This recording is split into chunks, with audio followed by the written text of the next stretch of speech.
this class is about tonight, specifically the health cards, all about health and the portals that can make or break our health. The blind spots basically is what they are in the chart. And we're going to review the chart, the actual life spread, which is also known as earth spread or relative spread, or someone else is here. Hold on. So I'm going to go into more detail about the two spreads that this whole system is based on. And I have them behind me. You can see them. One is over here. This side is the earth side, and then this side is the spirit side. And I'm going to talk more about them like I've never ever shared before.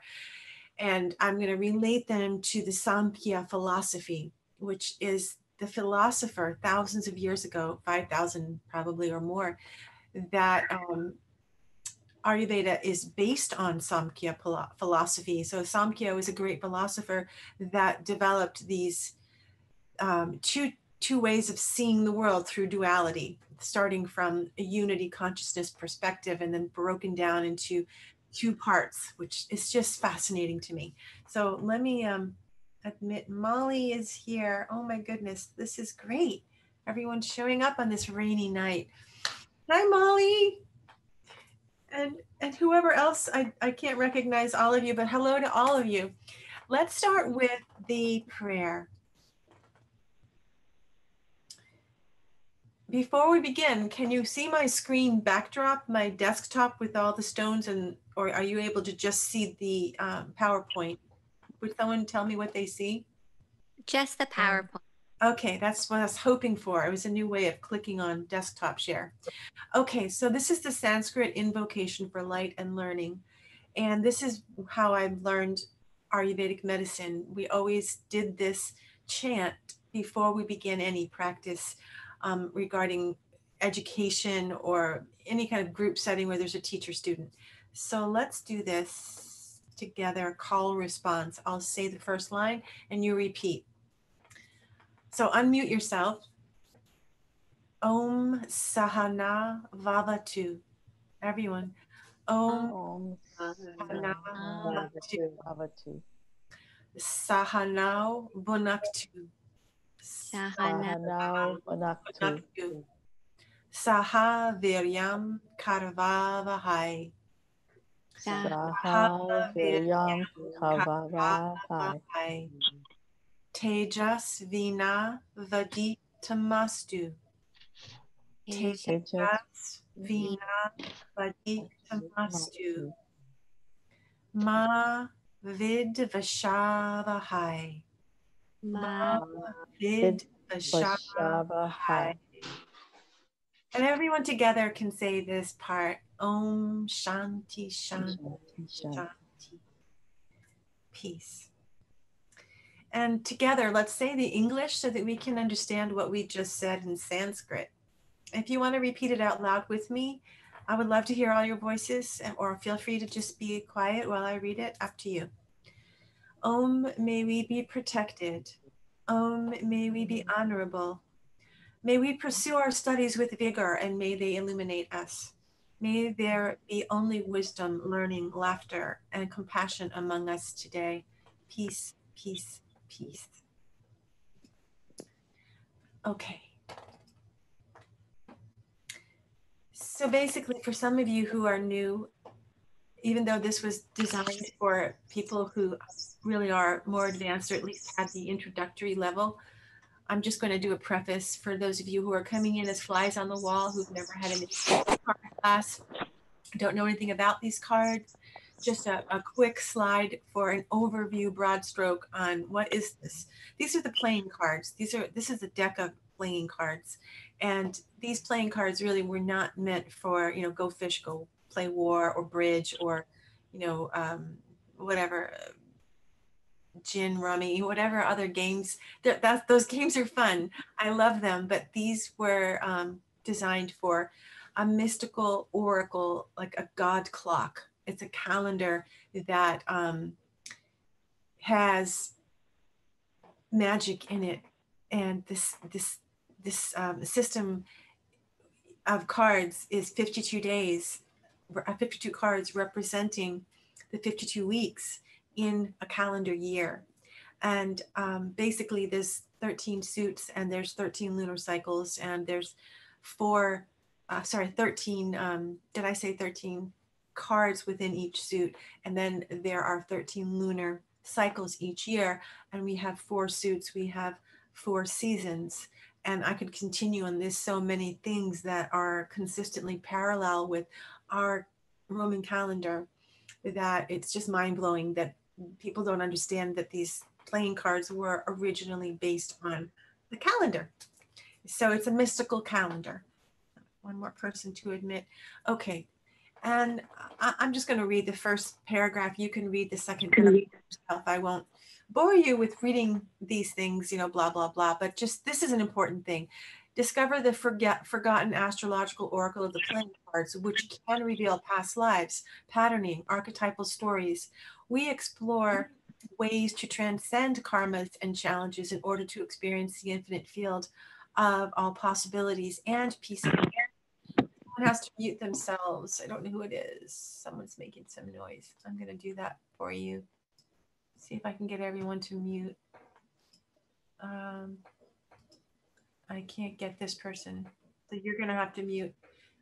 Okay, anyway, so together we decipher the complexities of past relationships, predict windows of future romance, when money will flow in, and when new jobs may unfold or end, while we illuminate our deepest soul purpose, and so much more. You can go day by day with this. You can look 10 years out, you can go 10 years backwards, or 13, or however many years you want forward or backwards. So this is basically a calendar we can look at, see the astrological weather, the emotional weather, and there's so much more. That's just a broad stroke of what these playing cards were designed for. Okay, let's look at the next slide. So if you haven't already discovered your birth card, I thought I'd give those people who have no clue what this system is, find your birthday and then go to the card. So go forward. If you have a birthday from January to June, see if you can put your birth card in and your planetary ruling card. That's what these are up here. So BC and PRC. And if you have a birthday, and write that down so that we don't have to jump back over to the slide, make a little note.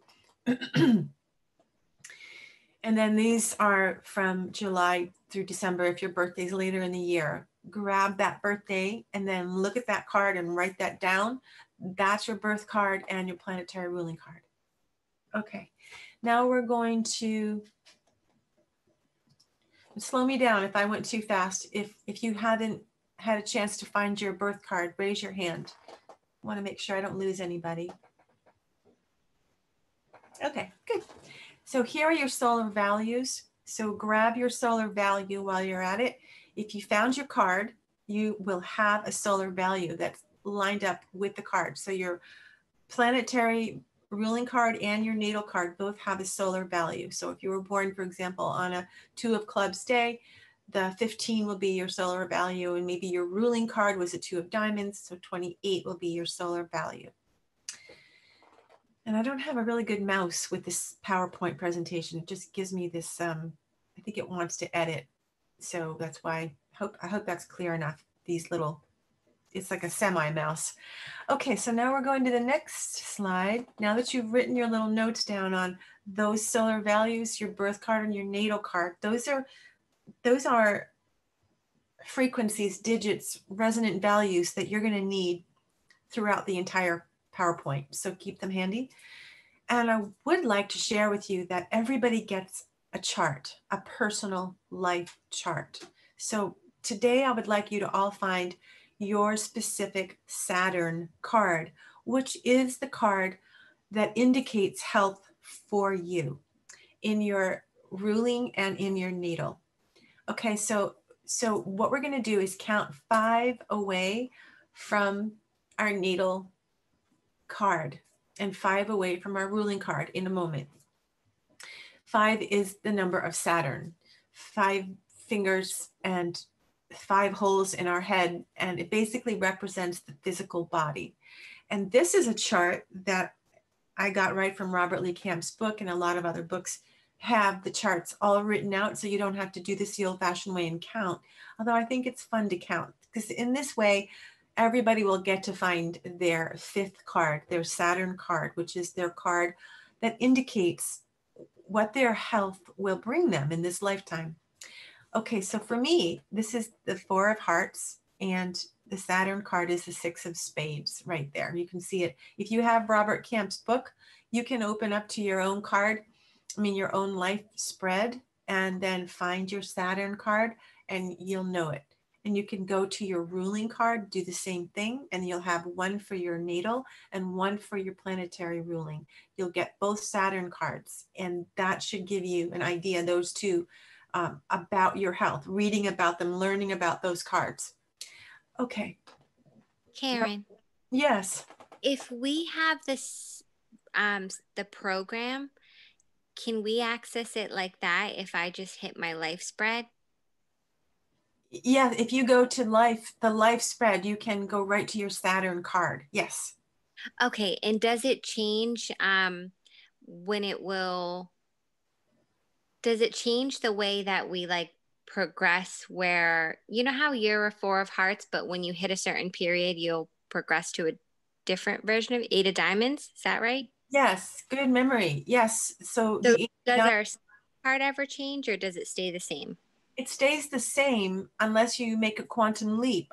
You know, and that's a whole nother topic, but that's a great question. That's an advanced question for those people who, want to elevate and change their consciousness to a higher frequency, which in other words, you can't just do that by pushing a button. I wish we could. We do that through making lemonade out of our lemons. It's like, how well do you actually deal with the lemons that life gives you? Like, are you a whiner? Are you a victim? If you stay in that kind of a consciousness, then you're not going to elevate, unfortunately. The only way to elevate is through the actual act of gratitude and acceptance.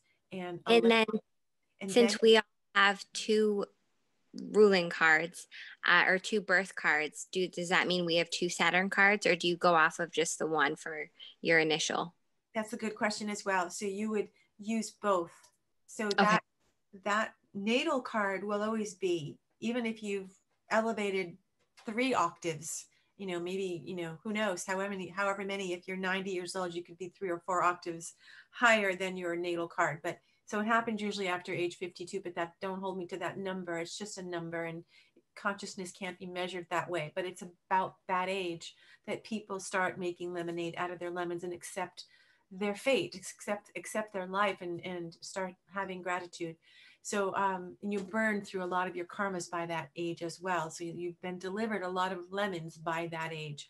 So that's a great turning point for you to measure your state of consciousness. But once you get there, you always keep your natal Saturn card, your health card, or all of your chart actually will always be your chart.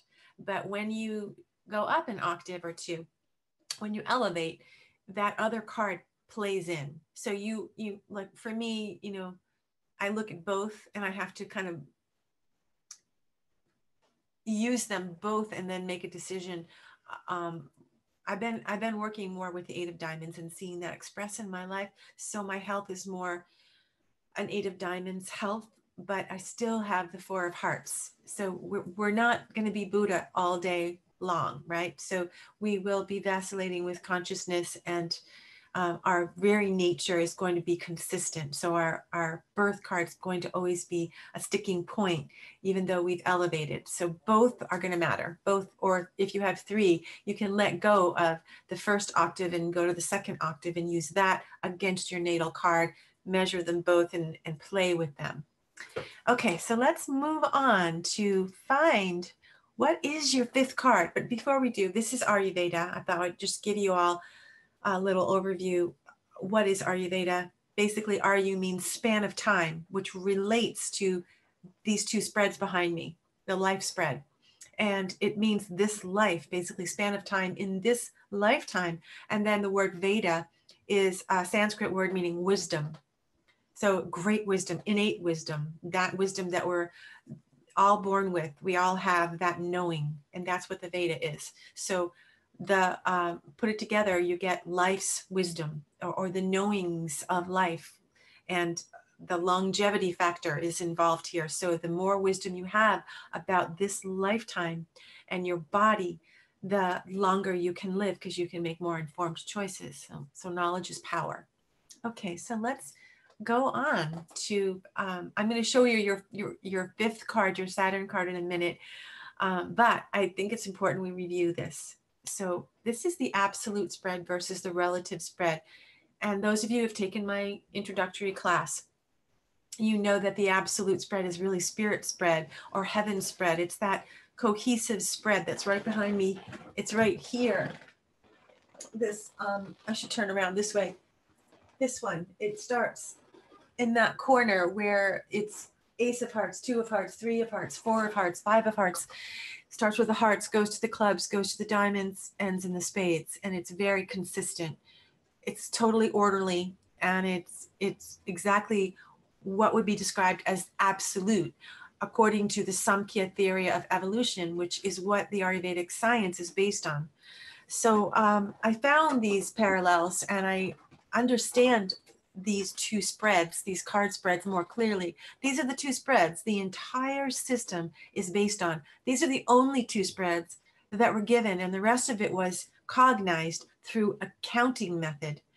And so from these two charts, you can learn and glean everything, every formula, every date can be discovered. It's just, these are the only two things that were given when, and whoever it was that gave us this system. These were great beings from an intergalactic place, higher consciousness, and these were the keys to life, and they were helping us. They wanted to give us this information so that we could learn how to navigate through the Maya of this time space that we're in, the Ayu that we're in. So the relative spread is the actual time space. That is very dynamic, as you can see. If we look at very, very closely, the spirit spread here is Purusha, and this is Prakriti, the primal nature of the earth spread, or the creative force. And it can also be seen as masculine and feminine. It can also be seen as pure thought or passive awareness, the Purusha. And then the creative manifested form is the Prakriti, which is why you can even relate it to the female principle, because it's the women that get pregnant. We are the creators. We create another being, but it was from Purusha, the seed, the sperm, the absolute, the passive awareness, that was integral for the thought to be created. So these two dynamics create the entire system. And this was Samkhya's theory of evolution, which is brilliant. And then the rest of it here, I'm not going to bore you with the Ayurvedic details, but we have Sattva, Rajas, and Tamas, which are Sanskrit words that describe the essence of the doshas and the great 5 elements, and basically the sense organs, and it goes on. The Samkhya, if you want to study it, it's brilliant. It's a brilliant philosophy, and Ayurveda is, so powerful because Samkhya put it all together. And this chart is just such a broad stroke of the chart. There's so much more. There's so many other charts that go deeper and deeper if you want to learn more. Okay, so let's go to the next slide. So let's find some words that actually describe the heaven spread, the spirit spread, that one that is so absolutely coherent and orderly. Ace of Hearts, 2 of Hearts, 3 of Hearts, like that. There's nothing mixed up or random about it. So Purush, supreme self, these are keywords. Pure consciousness, inactive, unchanging. These are really important. The Purush has no dynamic aspect. It is pure, unchanging, stable, and it represents unity consciousness, which is what is on the other side of the Maya. When we cross over the rainbow bridge, we enter unity consciousness, which is a whole different way of measuring time. Time doesn't exist, so we can't use the system that we have here when we get over there, although we can track from here over there, because when, beings that have passed on, because they can come back to this dimension at will, and they're here with us, and we can call to them using that frequency, their name or their birthday, or that's how we know them, and they can come back to us in that memory, or in that resonant frequency is the only word I can think of. And we're multidimensional, so they can be other places at the same time, but we can speak to people that have crossed over and see them right in the chart on a daily basis, or weekly or monthly or whatever. They show up, but we can't reverse it and do that to the other side, because once we get there, this system is no longer applicable, because this system is applicable only to the 3D, the third dimension, which sometimes I refer to as the pea soup, right? This is such a heavy, thick place to be, when our true nature is that orderly, cohesive, pure, absolute state. That's where we're from spirit. And we've incarnated, taken on the pea soup body. In Sanskrit, we call the Annamaya Kosha, the food body, and we're in it. So we're learning how to navigate through the pea soup in this body. We can use these two spreads to easily see what's going to happen today. Well, what's the weather forecast for tomorrow or next year? Why did this happen to me 5 years ago? We can go look at that, and that would be applicable to this, for this dimension only. Okay, so what else? Passive witness, multiple, basically unity consciousness, and multidimensional, as well as omnipresence. So we can be many aspects of us, our soul can be in different parallel universes at the same time, or even future realities or past realities, because there is no time on the other side. So that's one of the descriptions of Purusha or Purusha. And then Prakriti is pure objectivity, phenomenal reality, non-consciousness, and one Mool Prakriti. So Mool Prakriti is an interesting term, and I defined it here. It's a pre-cosmic root substance that is that aspect of the absolute which underlies all objective planes of nature, just as pre-cosmic ideation is the root of all individual consciousness. So Mool is actually a Sanskrit word meaning root. So Mula Prakriti is the substratum of matter in the various grades of its differentiation. So basically, it's like pea soup again. So mula is the root, and the roots are thick. The tree, if you think of the roots of a tree, they can be dense, and they're deep in the earth, and you got to dig in to get them. And we are kind of in that. In our earth is considered mool in some level, the roots, and thick. I'll call it thick and dense. And then the more lighter, more subtle aspects are on the other side, where we're from, but they stay within us. Somewhere within us, we have our soul that we can always come back to.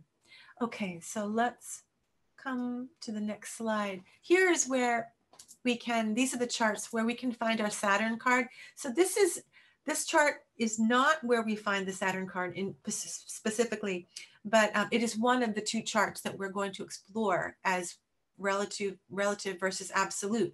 So this is the absolute spread, and this is where you can see it starts on the upper right, Ace of Hearts, 2 of Hearts, 3 of Hearts, 4 of Hearts. Then we go hearts, clubs, diamonds, spades, all in order of the doshas, just the way the doshas start with kapha, the earth and water element. And we end, our last stage of life is dehydration, basically, ether and air. There's no water, there's nothing juicy about it.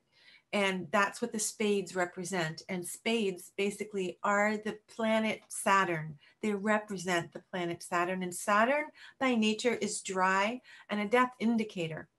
So yes, we eventually all dry up. Just why we need to drink as much water as we can, right? And not burn our ojas out. The ojas is that life force, that juiciness that gives us our longevity, that gives our immune system that glow. It's the bounce in the baby and in the pregnant woman, a pregnant woman, I should say. And it's that, essence that we breathe in when we're walking along after the fresh rain in the woods or along the ocean shore. That's that juicy essence of ojas that can be related to the kapha principle, where the hearts are juicy.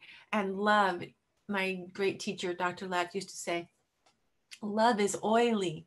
And he meant it on all levels, because love is oily. When you love someone, it can get messy and sticky, and you kiss them, and there's a lot of juiciness. But as we age, there's all of that kind of goes away and we dry up, unfortunately. But in our minds, we can always remember the juiciness of the love. We never lose that. But the physical pea soup dense food body doesn't get to have that juicy quality. We lose our estrogen, we lose our testosterone, our prostates go, all of that. So, okay, moving on to the relative spread. This is where you're going to find your Saturn card. Here is where you would start. Find your card. So I'll use Gabby for an example. Gabby, 2 of diamonds. Here's the 2 of diamonds. Under the 9 of clubs. Oh, thank you. It was totally gone blind to me for a minute. So this is Gabby's birth card. So find your birth card and count non-inclusive. So this would not count as 1. This would be 1. On the left side, we count from right to left in the system. 2. And then when we drop down, we have to go to the other side again. 3, 4, 5. So this is Gabby's natal Saturn card, 10 of hearts. It's actually a great card for Saturn because it's not a spade. If you have a spade Saturn card, then there will be some health concerns. You may have to work a little harder to stay healthy. Your immune system might not be naturally as resilient, except there are some exceptions, the 8 of spades and the 10 of spades. Those can be an exception. And the 4, well, not the 4 of spades. Karen, so just so I can think for when I try to practice my readings. So is that important to tell someone then to check their life spread and say, for example, see what the suit is under their Saturn card. And then if it's a spade, tell them potentially they might want to be more mindful of their immune system or things like that. Yeah, that's a great way to explain to clients that they aren't the kind of person that's born to just, eat McDonald's and be okay with it. They are going to have to make informed choices because they're going to be challenged just that little bit, depending on which exact card it is, to which degree. But yeah, a heart for a Saturn card is great. It's hard to have a Saturn card with a spade because then you have a double Saturn situation because spades are Saturn. Okay, so you're good. Your health, you won't have to worry as much just looking at the first layer here for you. And it's an even number, 10. So that's even better. If it's an odd number and a spade, it gets a little bit rocky, a little more challenging. And then if you look at your ruling card, which I think your ruling card is a 6 of diamonds or an 8 of spades, I forget. So we'll look at the 6 of diamonds.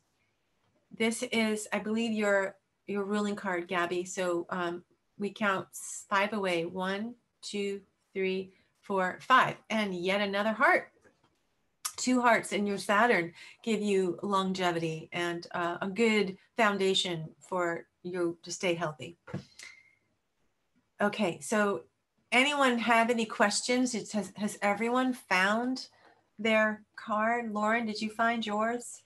Yeah, so for my Jack of Diamonds, I'm 6 of clubs. I can see that 1, 2, 3, 4, 5. 4, 5, yeah. Yep. But then my 2 of spades, my planetary ruling 1, 2, 3, 4, up to the 10. Does it go up? 4. 5. Yes, Ten this of would be your clubs. 10 of clubs. So I have a 6 and a 10 of clubs and my mom is a 10 of clubs. So I always try to remember that. Yeah, so I don't know if it matters, but anyone in the Saturn position will be work for you, a challenge, you know? yeah, So, she's my Pluto in one thing and now she's my Saturn in another. So she's come to teach you something, and it's not always going to be easy to be in her presence for long periods of time. I say your Saturn and your Pluto people are your small dose people. okay. Small doses, and then, give yourself a break. Okay. Oh, interesting. Karen, what was her birthday? Because I heard she said she's a Jack of Diamonds and a 2 of Spades. Yeah. Can I just ask what birthday she? Yeah, on April 10th. April 10th. Thank you. You're welcome. Did everyone find their card? Raise your hand or make some noise if you have not found your Saturn card in both your natal and in your ruling spread. I'm going to see if I can get everyone here. Everyone, I think we have. Karen, Okay. what does clubs mean in your Saturn as a suit? Is it better than a spade? I take it. The clubs are Pitta, more fiery. So you'll have a more fiery constitution, more inflammation, but we're going to get there. You're jumping ahead. So sorry. No worries, no worries. So someone just raised your hand and it says M. Bedar. So go ahead and ask your question. Whoever that is, M. Bedar. If you unmute yourself, we'll be able to hear you. Let me see if I can get you to unmute. Okay, so whoever that is, feel free to raise your hand. And I'm not so great at checking chats while I'm in Zoom. So here's the chat window, just making sure she didn't write her question in the chat. It's too hard for me to do chats and at the same time teach. But maybe you lost your question because I don't hear you anymore. Oh, is that? I thought it was Kamal, but connecting to audio. Oh, she lost her audio. Okay, well, I'll let you connect, and when you get back on, you can ask your question. Okay, let's move on. I'm assuming everyone found their Saturn card. Okay, so we're going to talk a little bit more about relative versus absolute and why it's so important to understand this, because you can see here, the relative and the absolute, we have duality, diversity of parts, and we have unity consciousness in the absolute. In the absolute spread, we can't really change that. There's no counting, there's no mathematical formulas for it, there's no mixing it up. It is the spread that is the foundation, the rock of Gibraltar for this 3D dimension. So it isn't something that can be dynamic in any way. It's static, and the earth spread is that which we can add these things together. We can add all kinds of, this formulas to be developed, yet to be developed, and there's ways to move through that and evolve an octave up through consciousness. All kinds of dynamic situations happening in the earth spread. So that if we start changing and adding formulas in the absolute spread, then what we've done is lost the 3D, and we're no longer, it's inaccurate, because it's only accurate in this dimension when we let this absolute spread stay the same and we don't work within it and try to add formulas and do anything. Is that the only reason why this is working for us in this 3D is because we live in duality. As soon as we leave this body, this pea soup, this Annamaya kosha, the food body, who Eckhart Tolle calls it that, but it's even in Ayurveda, Anna means food. So Annamaya kosha, Maya means the illusion, and the kosha means layer. It's the energy body. So, and then we have the Pranamaya kosha. We can have all these koshas, but the Annamaya kosha is this body, and it relates to the life spread, the earth spread, and there's all kinds of changes in the body. We can gain weight, we can lose weight, we can lose a limb, we can do all kinds of things. The physical body is not static, it's dynamic, but our spirit is absolute. And we come from that place of unity consciousness.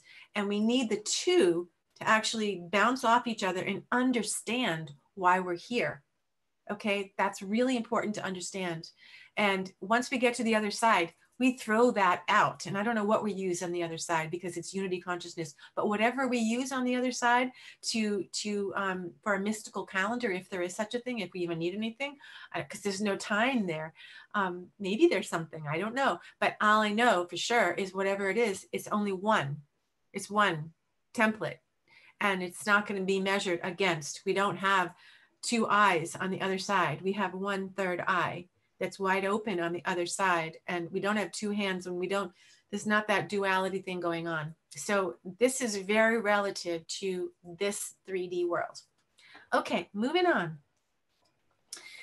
Oh, I really went into it, didn't I? I didn't mean to keep going on, but let's just quickly understand this through the lenses of an astrologer. So here is, this is, how do I explain this?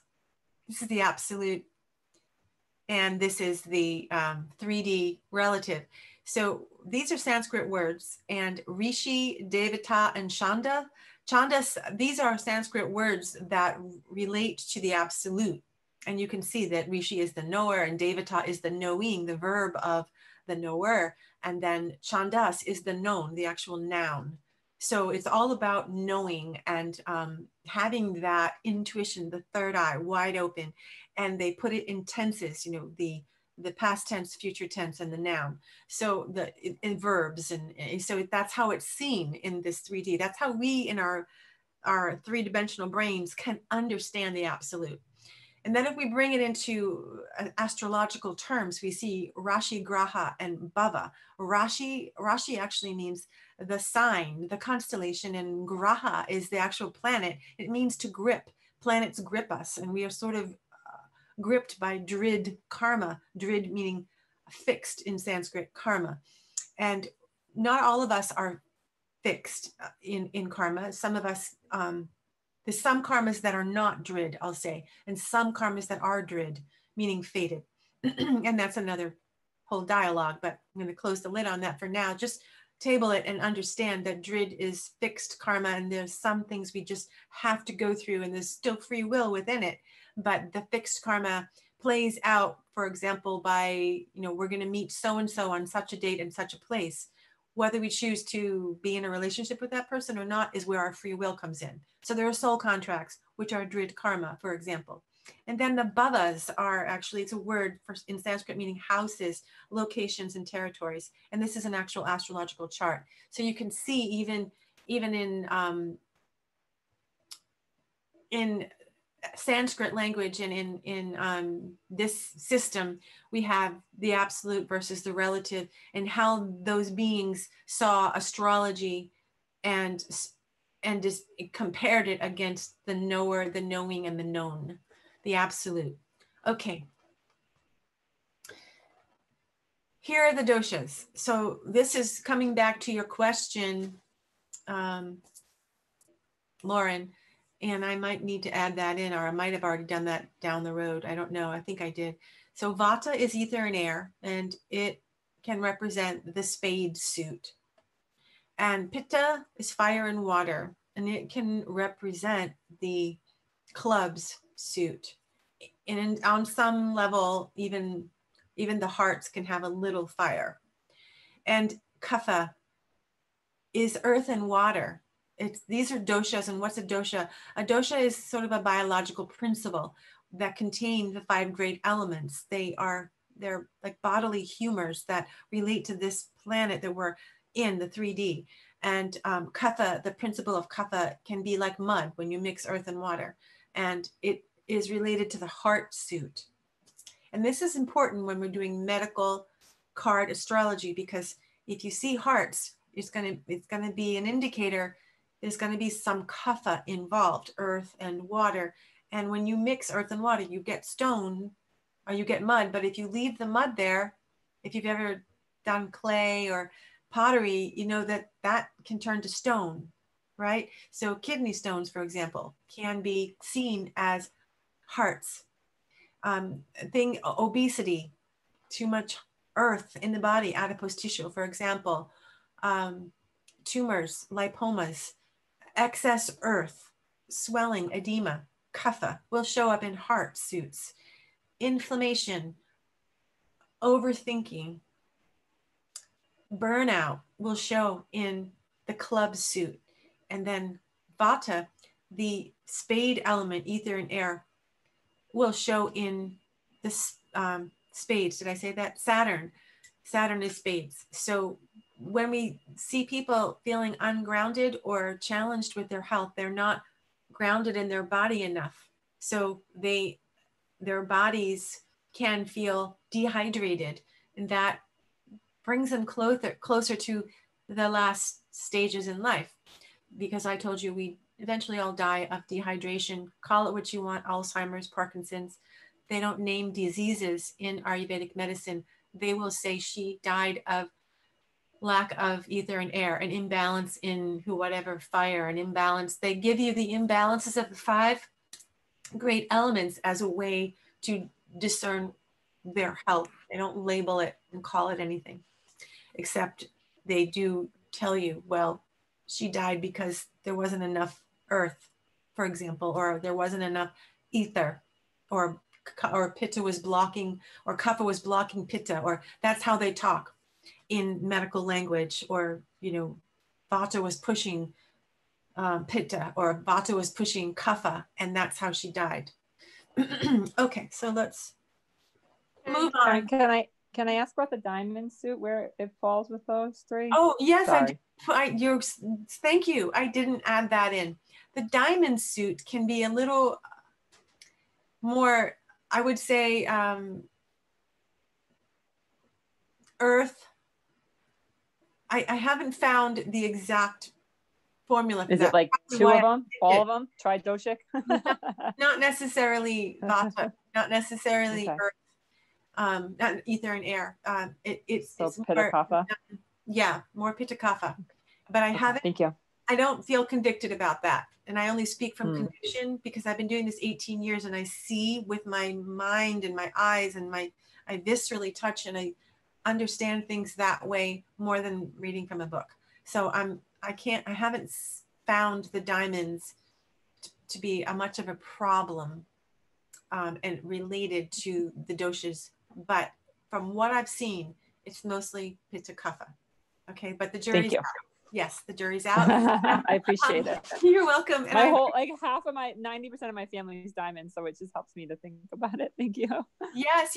And I want you guys to help me cognize these formulas, because I don't think anyone else has been doing this. So this is new, and I'm pioneering this, and I need your help. So watch and observe and take notes, research, document things. When you notice an imbalance and you notice one of the suits are at play, make a mental note of that.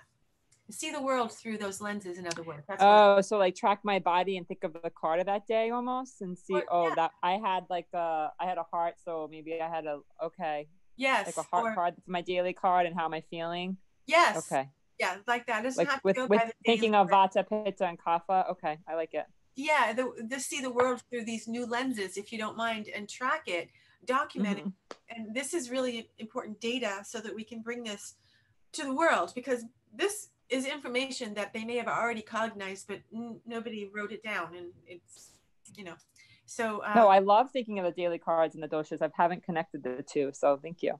You're welcome. Okay, so I feel like I've heard ding dongs. I'm not sure if they're leaving or coming or, okay. So here is the medical astrology chart, the zodiacs in the body. And I want you to look at this chart and understand how the planets are connected to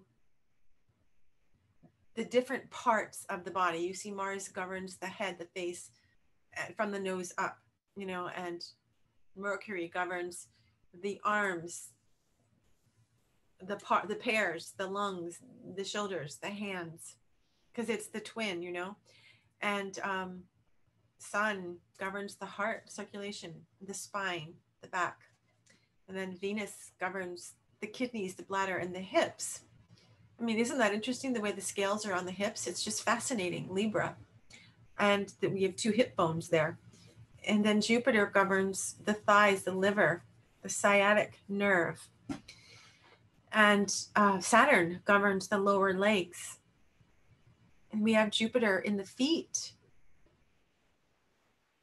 Yeah, I mean, I've noticed it when Mars transits over my 12th house, which is governed by Jupiter, and my Jupiter sits in the 12th house. And when it does that, my feet hurt because Mars is malefic. You know, as soon as the Mars is off in the sky, the transit leaves and it goes into another sign, my feet feel better. We have Capricorn governing knees, bones, skin, skeletal structure. Mars is governing the Scorpio, basically reproductive organs. And Mercury, again, it's like Gemini, it's intestines, gallbladder, pancreas, and spleen. Moon, stomach, breast, abdominal cavities, and Venus, throat, jaw, ear, mouth, thyroid gland. So you may need to print this out and just keep it somewhere handy when you're doing your readings to unless you can memorize it, you have like a photographic memory, that'd be great. But this is something you'd have to memorize. It can make logical sense if you really understand the nature of the planets and the nature of the constellations. Okay, let's move on. Here are some musings about the planets, and these are pretty important. Malefic versus benefic. So unfavorable versus favorable. So the moon is benefic, Mercury is neutral. It depends on the card. If the card in there is a malefic card, which I'm going to go back to that in a minute, the blind spots, the black holes in a minute. Then Mercury is like the chameleon and it will take on the properties of whatever it's with. Venus is benefic and Mars is malefic. Jupiter is benefic. Saturn is malefic. Uranus is neutral. Neptune is neutral. And Pluto is malefic. So I'm not going to read all this to you because it will bore you, but I think some of you have this already. Take a screenshot if you want to on your computer, but I think some of you already have this because you've taken my first class. And this is the part of the introductory class. You have this in your student dashboard. Okay, so now what I want to do is go back to, oh, I did do this. I want to show you the black holes and the portals, but I think we should review this first. So I already explained Vata is the spades, I believe, and Pitta is hearts and clubs. Kapha is hearts. And the Vata is represent odd numbers. So when you see an odd number, it's going to have a Vata-like quality because Vata, basically one of the adjectives that describes Vata is a word called asymmetry, asymmetrical. It can be, even you could say someone has a Vata nose if they have a deviated septum. You know, their nose is crooked. Or they have scoliosis, they have Vata in the spine. So it's odd. It's not symmetrical. But when you have an even number, you have 4 legs on a table, 4 walls on a house, you have even numbers, the wind blows, those things have tenacity, they don't move.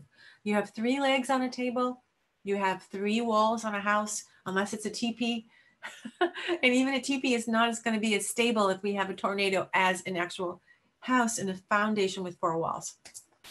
Okay, so you get the picture of why I'm saying odd numbered cards are Vata, more air, ether, wind, and don't give rise to health.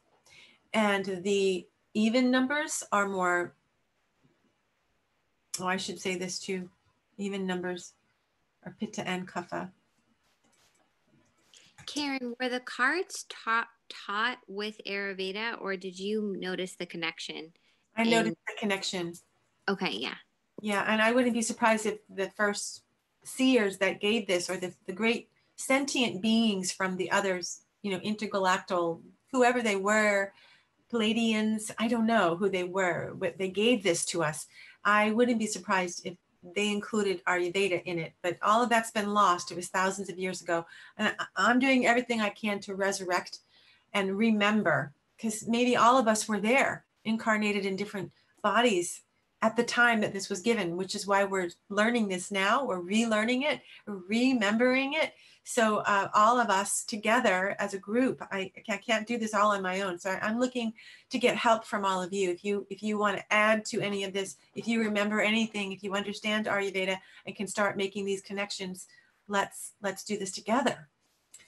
Okay, so Kapha is 4, 6, and 8, and the 3 fixed cards.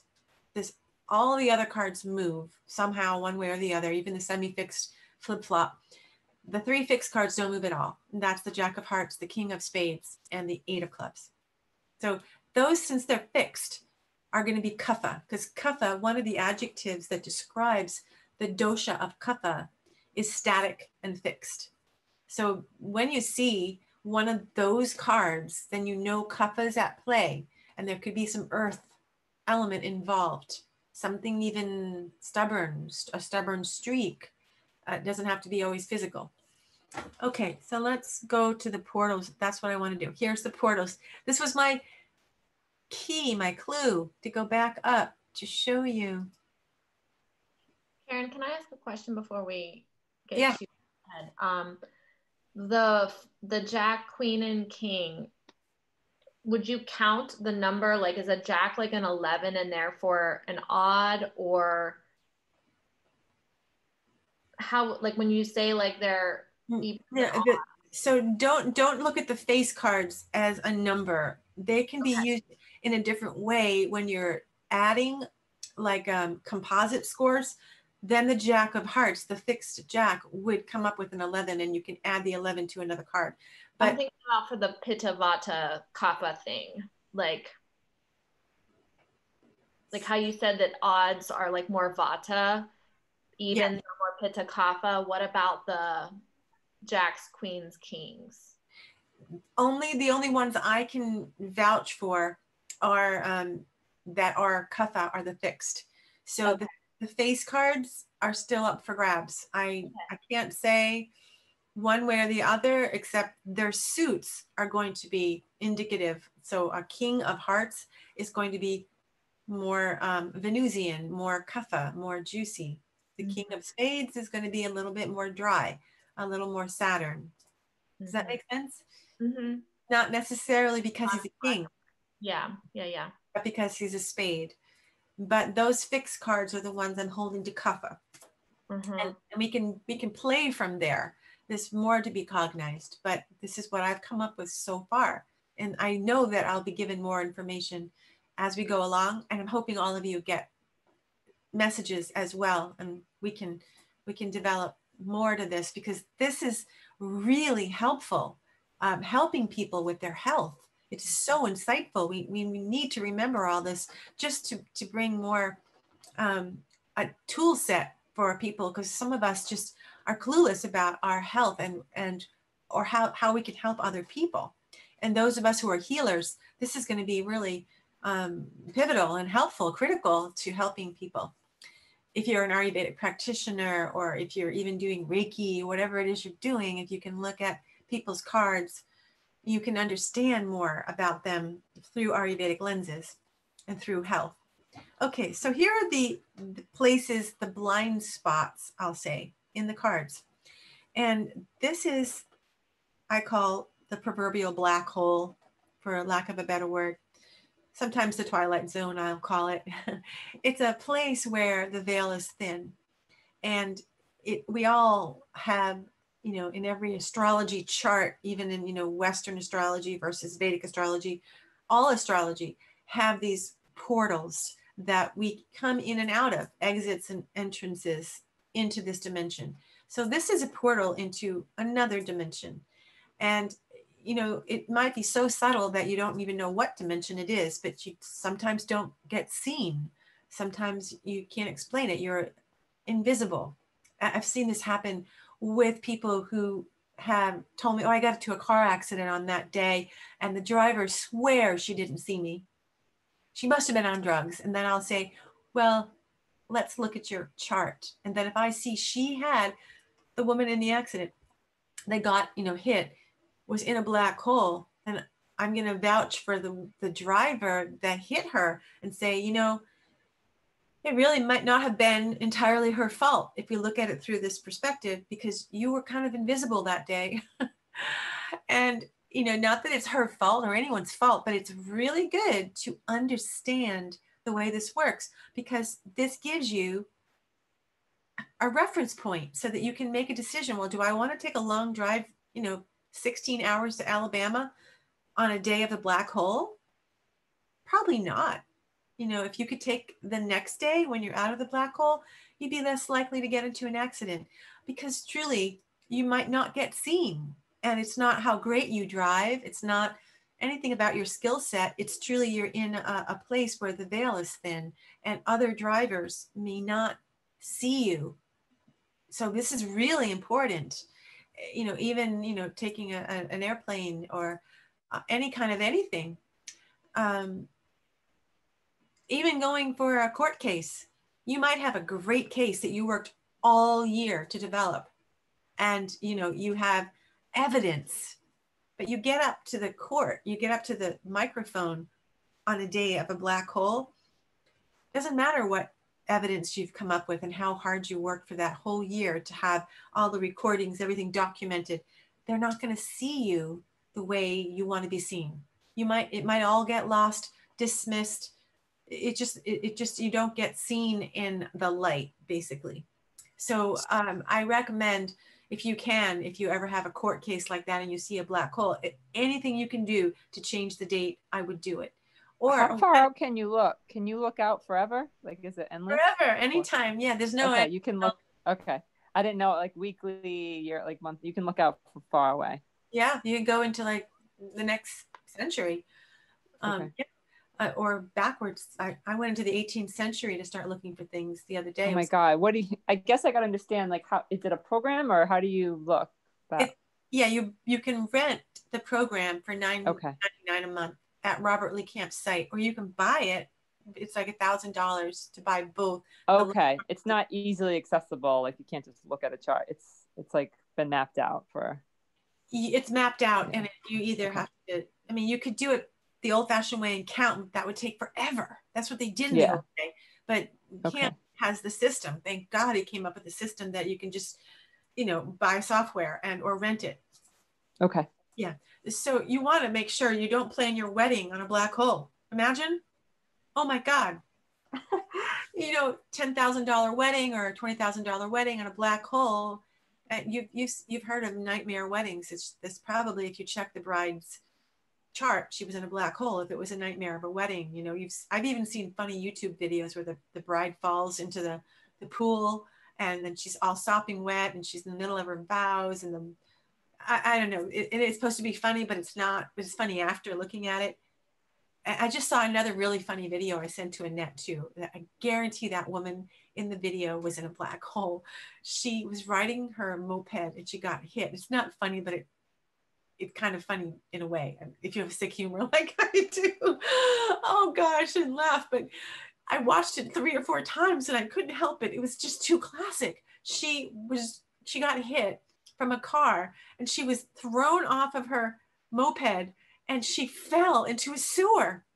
Like, she could have fallen anywhere on the street, but her whole body went into the air. You can see her, she just dove right into a sewer and her feet went down. Her whole body went into a black hole. And then, the police are pulling her, trying to pull the thing off, and they pull her feet out, and then she stood up and she's like, whoa, what was that? It was like, imagine, of all places to get into an accident and then fall into a sewer. I guarantee if we could get her birthday, that was a black hole day. So these are things that are really important. That black hole is one of the thinnest, I'll say, where the veil is as thin as it gets. Now, there's another blue hole that I'd like to talk about, which is more the way it's described as altered states of consciousness, where there's addiction, there's delusion and illusion.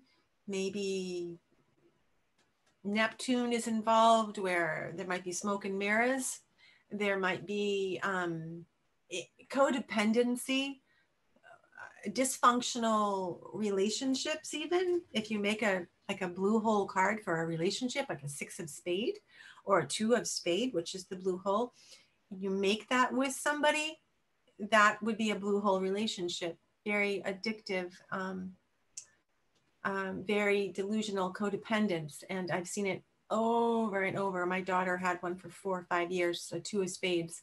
Hard to get out of that, because it was addictive. And I met another one today, actually did a reading. She made a 6 of spades and can't get out of it. And it's, codependent, and she's paying for everything. And the other guy can't pay anything, but she feels bad for him. That whole drama, it's very imbalanced as far as exchange of energy. And it can involve drugs. So when I see a blue hole relationship, I often ask, are there drugs involved? And it doesn't always have to be drugs, but it can be dysfunctional, where it's just someone might have a delusional way of seeing the other person, where the other person is not that person. And they're just delusional by nature, because maybe they're a sociopath, or maybe they aren't playing with the full deck, excuse the pun, and they're not seeing, I'm a 2 of spades in my planetary ruling. Oh my God, so I am a blue hole. You're a walking blue hole, Lauren. Wonderful. It doesn't mean that's all bad. I don't even need somebody else to make me a blue hole. I am one. But the blue hole, I'm giving all the bad. The blue hole has some good. The blue hole has a way of actually helping people. So you might be on the other side, the giving, you're the one that's helping. So once you realize, this is the beauty of it, is to know who you are. I have a blue hole in my Saturn and my Venus. So don't feel bad. My life spread is a 2 of spades. Right. So I'm Aries. So it's in my Mars, right? So that, which makes my planetary ruling. Okay. I get it. Those are the blind spots that we need to discover. Look at your life's, your personal chart, and look for the blind spots, which would be 2 of spades, 6 of spades, 9 of spades. The blind spots, if you have them and you aren't aware of them, they'll get the best of you. But if you're aware. So what does Mars represent? Let me look back. Mars is it Mars neutral? I'm not sure. Mars is malefic. Mars is it's malefic. Yeah. So hold that question for Q&A. Let's finish with the blue and black holes. So the blue and the black holes are the blind spots. And I did have exactly black and blue holes all my life in areas of Venus and, romance and work, Saturn, my work, and my physical body. I mean, I almost died when I was 14 months. I had intussusception. My intestines collided and I was bleeding through my rectum. And if I hadn't been rushed to the hospital, I was going to die. So anyways, I've had death like all of my life, because my Saturn is a blue hole card. And do you have a blue hole or a black hole Saturn card? That's something that's very important to know. And if they're anywhere in your chart. So let's look at that. It starts here. This is what I call, I was trying to find a better word, but it's kind of like Skid Row. I'm laughing at myself because I'm really dramatic, but anybody with a natal or ruling card starting at the Ace of Spades. The Ace of Spades begins the Skid Row. I'm going to find a better word. Maybe we call it, there's another term called via combusta, in Vedic astrology. There's a place in Scorpio, the sign of Scorpio, at the tail of Scorpio, there's a little hidden spot where there are 3 or 4 lunar mansions that are in the via combusta. They're like in the stinger of the Scorpio, and they're the little blind spots. And there's a lot of malefic stuff going on in that via combusta. So, I could use that. We could say the via combusta in this chart starts here at the Ace of Spades. Ace of Spades, 2 of Spades, 3 of Spades, 4, all the way here. So if you were born on Ace of Spades day, or have a ruling card Ace of Spades, then these are the cards that are going to be part of your personal chart. Does that make sense? So we'll just say if you were an Ace of Spades, we'll leave it at this. Ace of Spades person We'll have a Mercury 2 of spades. We'll have a Venus 3 of spades. This is how you determine someone's life chart, personal chart. And they'll have a Mars 4 of spades. They'll have a Jupiter 5 of spades, a Saturn 6 of spades. Did I do that right? I might have skipped that. Hold on. Mercury, Venus, Mars, Saturn, Jupiter. Okay, this is Saturn, 5 of spades. Jupiter would be 6 of spades. You might want to write these planets down if you want to find your chart. You want to just get it without having to check Robert Camp's book. The order of the planets is how I'm counting. So the first one is Mercury, and it's always non-inclusive of your birth card. So this is your birth card. We're just using as a hypothetical birth card. And then Mercury is the first planet. You count to the left. It's the 2 of spades. And then the next would be Venus, 3 of spades. And the next would be Mars, 4 of spades. And the next would be Saturn, 5 of spades. The next would be Jupiter, 6 of spades. The next would be Uranus, 7 of spades. The next is Neptune, 8 of spades. And then their Pluto card is the black hole. So that's the full octave right there. So the Ace of Spades people are actually portals in and of themselves, and it's literally the card of the deck. That's why. It's the card. Does it need to be the earth spread? I think I'm missing something. I thought you counted over for, okay, not in this one and the other one. Oh, it needs to be the earth spread. Back up. Okay. Just I'm so sorry. I'm glad you pointed that out. I'm like, I'm so confused because mine are all different, and that would make all, okay. Yeah, so it is the earth spread. So don't count. Sorry, got it. But the via combusta is what I was trying to show you. The Skid Row, actually, you need to look at it from this perspective. The Ace of Spades owns that house. That in the spirit, it's the landlord of this particular location. So this particular location will start, can you remember this? It's 1 up from the bottom, 3 over from the left, right? If you look at it, this is Jupiter, right? No, this is not Jupiter. This is Saturn, and this is Neptune. Okay, so we're going to go to this earth spread. Now, thank you for reminding me. This 2 of clubs is renting the house of the Ace of Spades. Okay, so, but this is where the via combusta begins. This is where the Skid Row, this is where those people who come in, and you know what I'm going to say about these people? They come in to learn the hardest lessons. So basically, they have a soul contract that is to elevate rapidly, and they want to become enlightened. Is this the 2 of spades or the Ace of spades?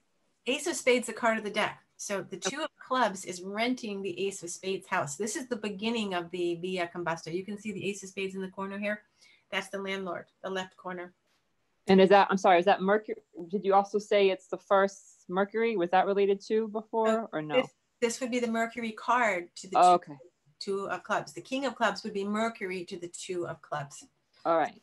And we go back to the spirit spread just so you can see that Ace of spades. And the point of showing you here is that this is the via combusta spot. This is where it all begins. And I have utmost respect for anybody born in the via combusta. Okay, so that goes for you, Lauren. You chose 2 of spades as your ruling card. Who else is in the via combusta? Anyone else I can think of? I can't remember off the top of my head all your cards, but basically from this location, don't even look at the card. Just forget that that's an Ace of spade. This location begins the via combusta, and it goes 1, 2, 3, 4, 5, all the way down to the 10. Well, this is where it ends, the 9 of spades. At the 9 of spades, the via combusta ends, the Skid Row ends. But anybody that was born or has a natal card in the via combusta came here to learn some really hard lessons so that they could reach moksha, liberation, enlightenment through adversities. So I respect these people highly if you were born anywhere in here. Now we can go to this spread. And we find these people right here. The Two of Clubs, King of Clubs, the Jack of Diamonds. So Lauren, you've got my utmost respect. Oh my God. So my natal is Jack, but my other one is, so is it more my natal or my planetary ruling? You're all in the Via Combusta. Yeah, I am too. I'm full blown in Via Combusta. Oh my God. You're going to have some, heaven's going to be great for me, huh? What'd you say? I said, yeah, it'll be worth it in the long run, right? It is. We came here to evolve. We're not here to tread water. Up here, these people can tread some water, you know, not entirely, because we're just speaking in relative terms where we didn't get their fullness card. Maybe their fullness card, you know, is in the Via Combusta. So there's an aspect that's evolving in a more intense way. We have chosen intense evolvement. I'm saying we because I'm the Four of Hearts. I'm right in the middle of the Via Combusta. And so is Lauren. Anybody here from this Two of Clubs, King of Clubs, Jack of Diamonds, Four of Hearts, Four of Diamonds, Two of Spades, Eight of Hearts, Six of Clubs, and Six of Spades. And then the Via Combusta ends at the Queen of Hearts. Okay, so those Queen of Hearts don't have to suffer as much because they aren't going to hit the blind spots that are here. Any questions? Karen, can I ask a question? Yes. So before, I thought you had said that the Ace of Spades also came here to find enlightenment through adversity. Yes. Can you just try Yes. that? So that's true. So these people, all of these cards, Ace of Spades, Two of Spades, Three of Spades, represent the Via Combusta. So if you have a natal and a rising or a ruling sign within these spades, yes, you are part of the Via Combusta as well. I see. Okay, thank you. Okay, I think I got it. Yeah, so I'm using this as a way to show you the card of the deck. And, you know, people say, well, you know, why did they use the Ace of Spades as the card of the deck? Like, why couldn't it be Two of Hearts? You know, why is that representing the card of the deck? Well, hello, it begins the Via Combusta. It begins our evolution. It begins the, you know, in this pea soup that we are incarnated into, the only way to evolve is through adversity. We, you know, even Buddhism believes that the only way to enlightenment is to reduce our desire and to suffer. They say life is to suffer. That's the Buddhist standpoint. And through suffering, and how do we deal with our suffering? Do we just whine about it? Well, if we do, we might have to come back again and start over. But if we can stop whining and accept it and understand the Via Combusta and understand our gifts in the Via Combusta, because we not only suffer, but we are here to help others in a very profound way because we have gifts from the Via Combusta. In the Via Combusta, there are gifts of shamanism. You know, we can clear out negative energy. Some of these people are agoras, and that's a whole another topic. But these agoras are types of people. There's a book called Agora, the left-hand side of God, and they are people from the. I can tell an agora now. I can't believe I recognize what they look like. They're usually short. But that's all I know. And they usually have brainiac eyes, and I have no other words for that. But they're usually brainiacs and very academics. They're academias, and someday I'm going to write about this, but I know who they are when I see them. But they're experts at clearing negative energy, removing entities, ghosts. They can, just being in their presence, you feel lighter.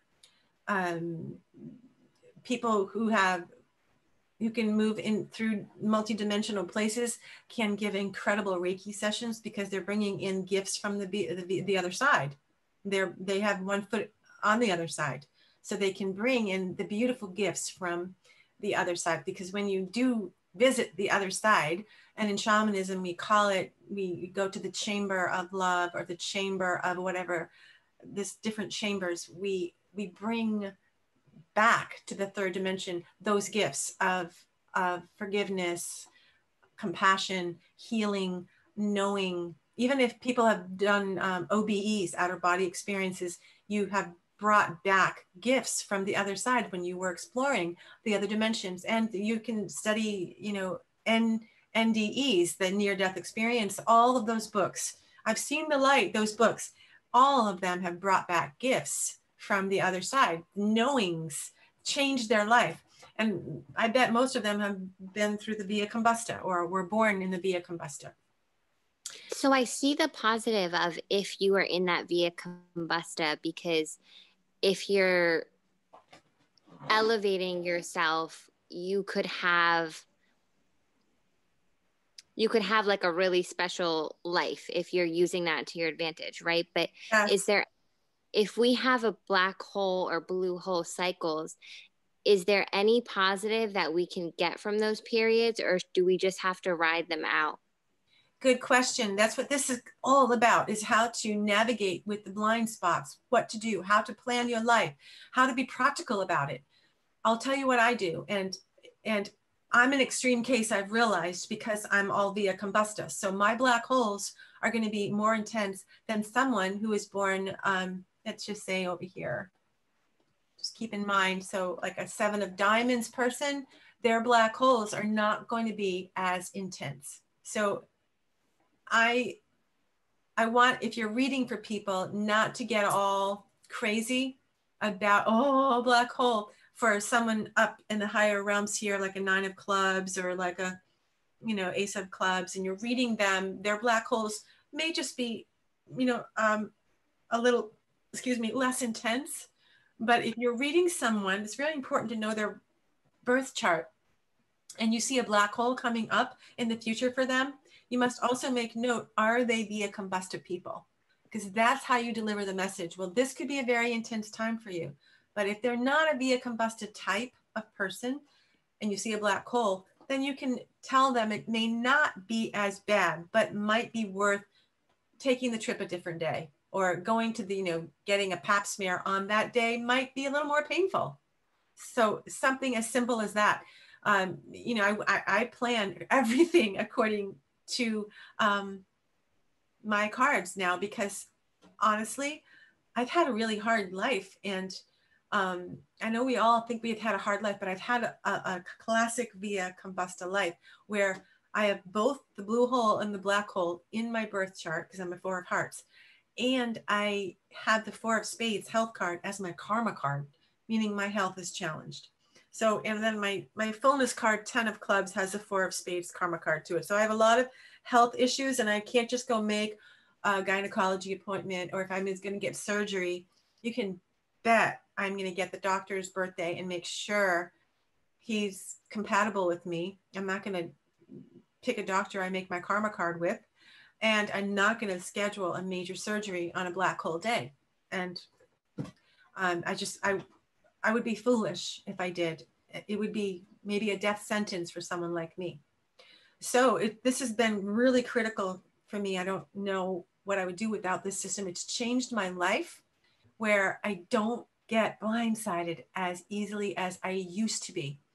And I block off my black hole days. If I showed you my calendar right now, I could pull it up.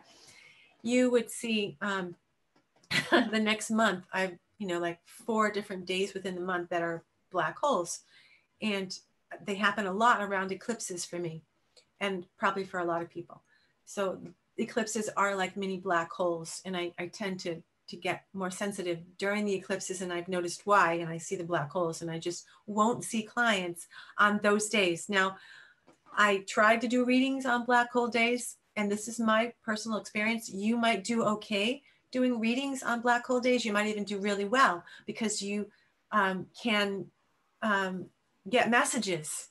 And I thought, you know, oh, well, maybe I'll do a reading on my black hole day. I might get some messages from spirit.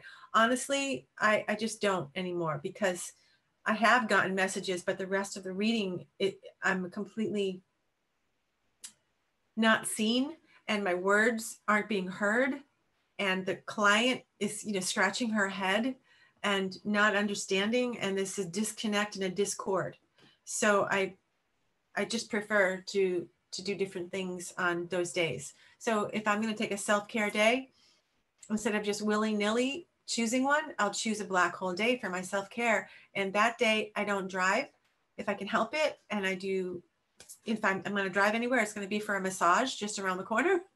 And it'll be a day for meditation and just to stay home and get some things done, you know, maybe laundry, something like that, but not a day to take a risk or go anywhere long distance or, you know, with COVID, you know, how we all take little risks in COVID. We're like, well, you know, maybe today we can just, you know, hug somebody or go to the grocery store and get a little closer. Not on a black hole day. That's when I just won't take that risk. But I have started seeing clients in my house a little bit here and there, but not on a black hole day. Okay, let's see what else I can share with you. Did I answer your question, Gabby? You did. Thank you. Okay, good. All right, so let's do some case studies and then go right into, let's see. I'm going to breeze through some of these. This is a classic kidney stone. I mean, client. He is 75, and I was counseling him once a week, basically, and I saw this in the lesson, which is connected to Saturn. The lesson is always Saturn related, and he had a health card in Saturn. He was able to get over his kidney stones. He had a quick surgery, and he was able to, but it, you know, took about a month of recovery. And he had his surgery here, right where the Ace of Spades started. So he started his own personal via combusta, right here, Ace of Spades, 2 of Spades, 3 of Spades, 4 of Spades. So basically, he had to stop eating all of the foods he was eating. And he said, well, I think the reason my kidney stones flared up and I had to get the surgery was because I started living with my daughter, and all she was making was like thick steaks, like this juicy. He was like barbecuing, eating red meat and more wine and more cheese and saucy. He's like, when I didn't live at my daughter's house, I was eating vegetables and lighter, but this is when he moved. So it took him from here, what is this, 7 July until September, right in through here. Maybe he was right on the edge. And then all he had to do was spend 3 weeks eating that meat on a daily basis. And he got diagnosed. He couldn't pee, you know, the kidney stone, the kidney got stuck in his urethra and, you know, or somewhere in one of those canals. And it was extremely painful, had to go to the hospital. So how do we see that here? We see the via combusta right off the bat. We see the 6 as kapha, and we know it's stones, right? The 6 is in Saturn, and Saturn governs the physical body. We see the black hole in the 6. So there's going to be a black hole issue, is a blind spot for him, where the hearts are kapha and the 6 are kapha. So we know there's going to be a stone in this guy's orbit somewhere. I don't know. Is it going to be a gallstone? Could it be a kidney stone? I couldn't know that for sure, but I told him he was going to have some kind of a stone issue, and he didn't believe me, but he did. You know, he had to get the surgery, and he recovered though. This is the card of recovery. When you see the 8 of Spades, it's a recovery card. So it wasn't going to be a death indicator for him. Okay. All right, so looking at his ruling card, so you see right here is his birth card. It's right here, the sun. And now we're going to go to the 9 of Spades ruling card. He also had it here in Saturn directly. He had the black hole with a double kapha telling me it was stones in the physical body somewhere. You know, I probably could have guessed it was kidney if I had just given myself some more time to diagnose it, because Venus governs the kidney and the bladder. So there it is. It's a blue hole and a black hole card. So the 6 of Spades is in both the blue hole and the black hole. So the 2 of Spades, 6 of Spades is the blue hole. The 9 of Spades, 6 of Spades is the black hole. So we had one of the portals in Venus, which governs kidney and bladder. Okay, so I could have guessed that one. And there's the surgery. 2 of Clubs is a Mars card. Okay, so this is a classic, easy peasy But look at the recovery, 8 of spades, 4 of spades. Those are even numbered cards of recovery. As a result, position is always benefic. Okay, now we're going to go to the next one. And this is someone who was a best friend right here, Ella, and she died of cancer, and this was her diagnosis. She started the Via Combusta, Ace of Spades, 2 of Spades, 3 of Spades, 4 of Spades. When she called me, and I looked at her chart, and I saw the 9 of Spades and the 6 of Spades in both the results. So this result card, it was in the blue hole, and it was an actual blue and black hole card. And then the cosmic reward is another position that you can superimpose over the result to give you more information. It was the 9 of Spades, which is a black hole card. And she was in the black hole, as you can see circled under here. She didn't make it. So that's not always good right there, because Jupiter with a death card, meaning it was in divine order, Jupiter being benefic, and the grace of God is Jupiter. And even though it doesn't seem like it was a blessing because she left behind these 2 children, but it was written. I always looked at her hand too, because we were friends since I was 33, and she had the shortest line. You know, this is the lifeline. You know, when you look at the line and you go like this with your thumb, she only had half a lifeline, and it was dead. Like there was nothing, no more line here at the end of her life. So I always thought something could happen to her, and I never said anything, but it was just my thoughts to, you know, and it just played out that way. And it was very sad. And it was 2015 when she was diagnosed. She died like 3 or 4 years ago. Okay, so moving on, we have the actual death itself. I thought would be interesting. The July 28th date of the death. I found the actual month that we went in to, July 28th. Did I do that right? July 28th, 2017. Yeah. So here it is. She died in the 4 of Spades, but her Saturn for the year was the Ace of Spades death card with the 5 of Spades. 5 of Spades is the wind. It's Vata. Okay, so 5s are wind. And they're a death indicator, because we have to transition. Whenever we transition from the physical body to the other side, it takes movement. So there was movement involved in this death, obviously in all deaths. And then she had the 9 and the 6. She had the 6 and the 9, which are blue and black hole cards. She had an environment of the Queen of Spades, which is the second to last card in the deck, which represents the 12th house. The Queen and the King of Spades are the end. They're number 51 and 52. And then she had the King of Spades long range, 52. And she had this blue hole card. The King of Spades was her husband. So I felt he was involved with the reason that she got the cancer. He did things that I wasn't always happy about. And sometimes you can see the root cause of why the cancer happened, but everything is in divine order. So there was a soul contract between them. And I had to work with, you know, forgiveness around that, forgiving what I saw him doing. I don't even know that he meant to do any of it. So it wasn't malicious. It was just something that took her life force away, her ojas. And basically, you can see all the spades here. The spades are death indicators. Okay, so let's go to the next one. This is, this was the actual day. Did I do that? Oh, I don't know what I did in that last one. 2017. Oh, I wanted to show you the Saturn cycle. So if you're making a prediction for someone, then you can look at Saturn. Are they going to die that year?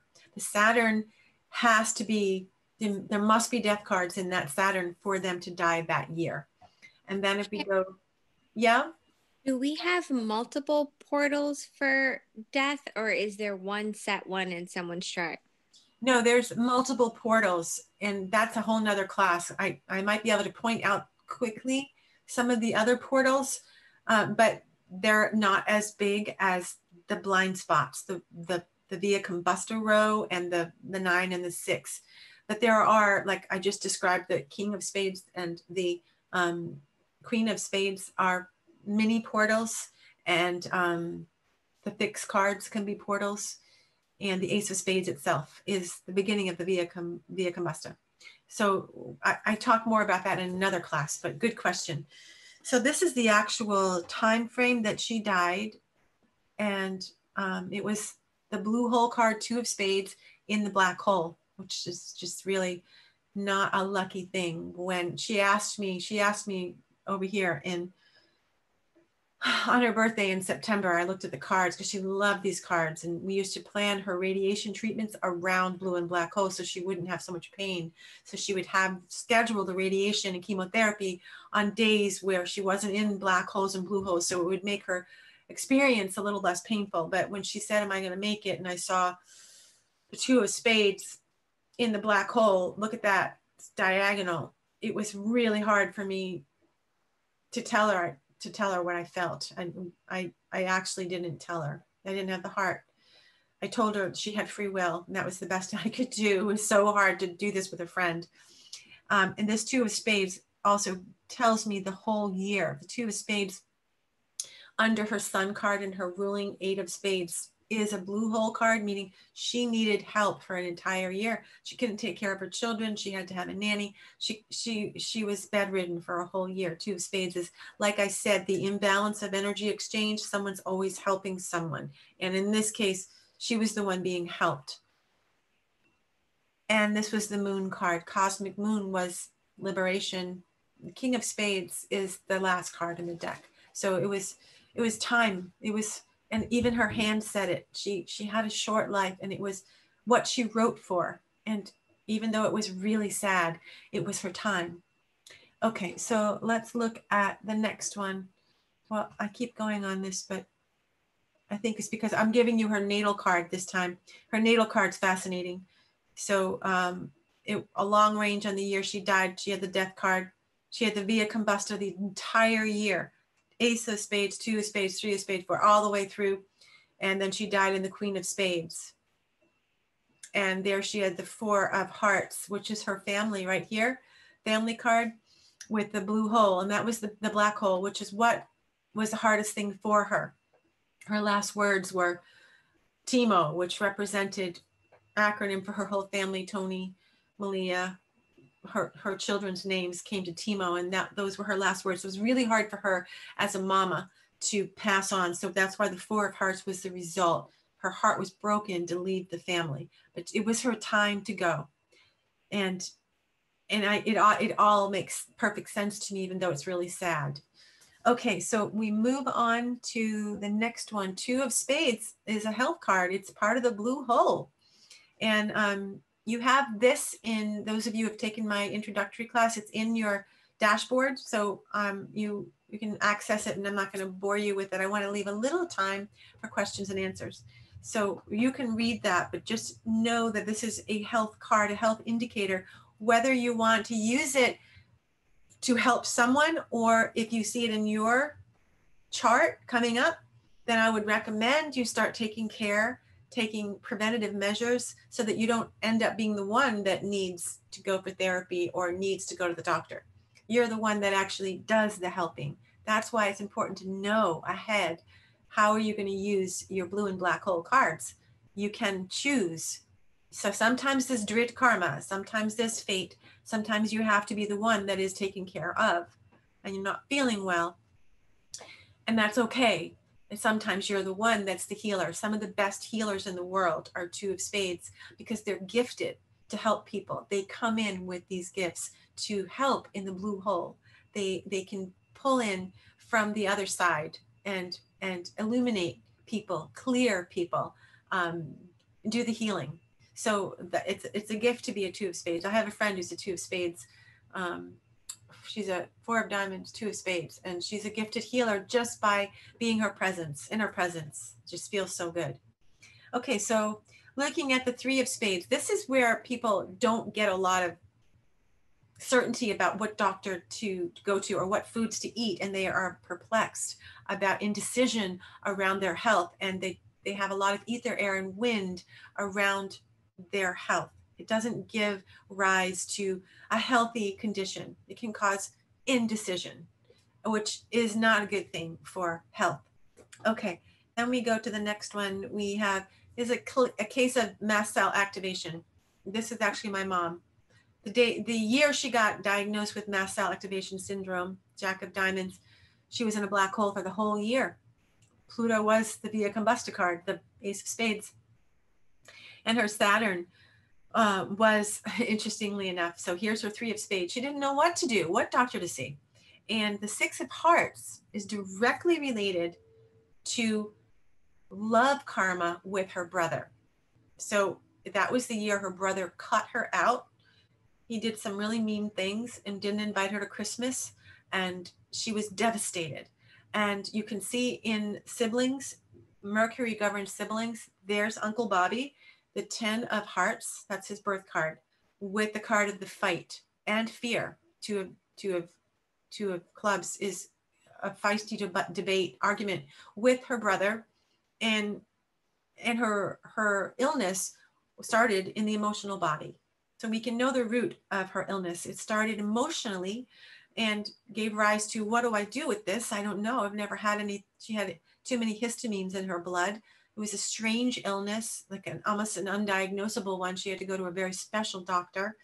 And you can see she had the blue and the black hole in the environment and displacement. Okay, now I'm going to, the 4 of Spades is actually the card representing health. Okay, so it can be good. It can mean a health indicator. It can mean someone's going to recover. When you see that, especially in Saturn, it can give good juju, good gifts, good phala, we call it. The phala is Sanskrit for gifts or fruits. So it isn't not good if you have it as a karma card. So if someone's born with a health card, one of the bad health cards as their karma card, then they're going to struggle with their health. Like mine, 4 of Hearts is my karma card. So I came here to learn lessons regarding health, which is why I became an Ayurvedic practitioner and why I became a massage therapist, so I could learn about helping to heal people. Okay, so now we go to, this was my soulmate, and he died of a heart attack, and this is his death. He was 33, and Pluto was the card of health. Hello. So this year, his health, so 4 of Spades, it represents real estate, believe it or not. And it's the real estate, the 4 walls, the template of the real estate, the actual building that houses the people or the family. It doesn't have any emotion around it necessarily. It's just the building. Okay, that is an indicator I use for if someone asks me if they're moving, I use the 4 of Spades because they're going to relocate. But we also have the 4 of Spades representing the physical body, the house that we live in, the soul. Where we live is the Annamaya Kosha, the food body, is the 4 of Spades. And when that goes to Pluto, you're either going to lose your house, your real estate, or you lose your physical body. And that's up to you as the reader to ask, are you moving this year? Because if you're not, your health is up for grabs. So hopefully that person's moving. When we see the 5 of Spades, it's the wind around the house. And that is relocation. And it can also mean relocating out of the Annamaya Kosha, this body. And he did it right here too, 4 and 5, boom. The result and the Pluto position are intimately tied. 5 of Spades in the blue hole. 5 of Diamonds in the blue hole. He was displacing the Queen of Spades, an organized ending. And I remember before he died of a sudden heart attack, he organized things, got a dog for his baby, a dog. He was married at that time.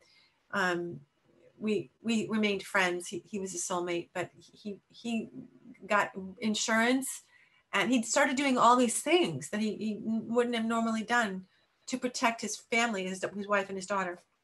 So he was organizing, and she's the great organizer. And the King of Spades is the liberated ending, where it's just such a relief to go. But the Queen organizes it, gets all the will, funeral, things like that. Okay, so he was putting his attention on that, which is displacement. And here's his Saturn. The 2 of Spades is there. And these are not strong cards, basically. They're inflammation cards. So he had inflammation in his heart, and he started the Via Combusta just before he died. Ace of spades, 2 of spades, 3 of spades, 4 of spades. So he died here just before the Twin Tower crash. And here is the cosmic reward card that superimposes over the result card. Blue hole, just the way Ella died, result card, and then the black hole. Okay, so that was pretty clear. That was going to be a sudden heart attack.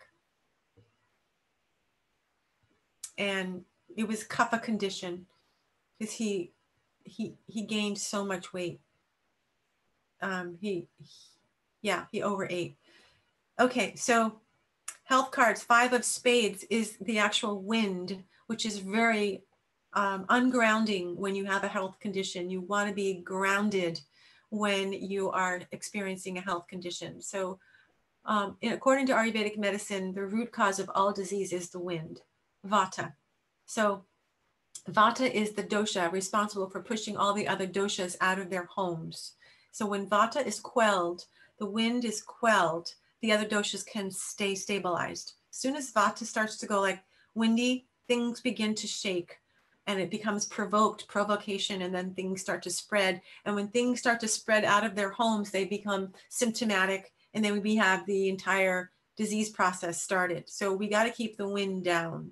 That's why old people have the shakes when, you know, they're old. They're like this kind of thing, and they're covered their ears because the ears are sensitive to wind. So think of it that way. 5 of spades is windy, not good for health. And then here's a radiation situation. So this is actually me. I had to drink radioactive iodine when I had Graves' disease, and the year I did that, I had my 5 of spades and Pluto in the blue hole. Blue hole represents drugs, remember? It represents, toxic substances. And I drank radiation. It was a purple drink. And the guy that gave it to me was completely in like one of those spacesuits with he couldn't even breathe it, but he gave it to me to drink, like cocktail. And I have no protection. So I drank that and it killed my thyroid gland, but I didn't know any better. I started the Via Combusta just when Jada was born, my daughter. Ace of spades, 2 of spades, 3 of spades. It was a very difficult time for me. And I drank the radiation somewhere, right here, actually, I drank it. But I was able to recover. You see, I was a mom, queen of hearts. I had every reason to continue living. And the 9 of spades was not in the black hole, even though it was a challenged situation. And I had new beginnings. Ace of hearts representing a baby. So the baby card was here and the mommy card was here. And it was a hiccup. For me to be a mom was my soul contract, and to have this baby and to take care of this baby, but I had to go through the poison of the radiation.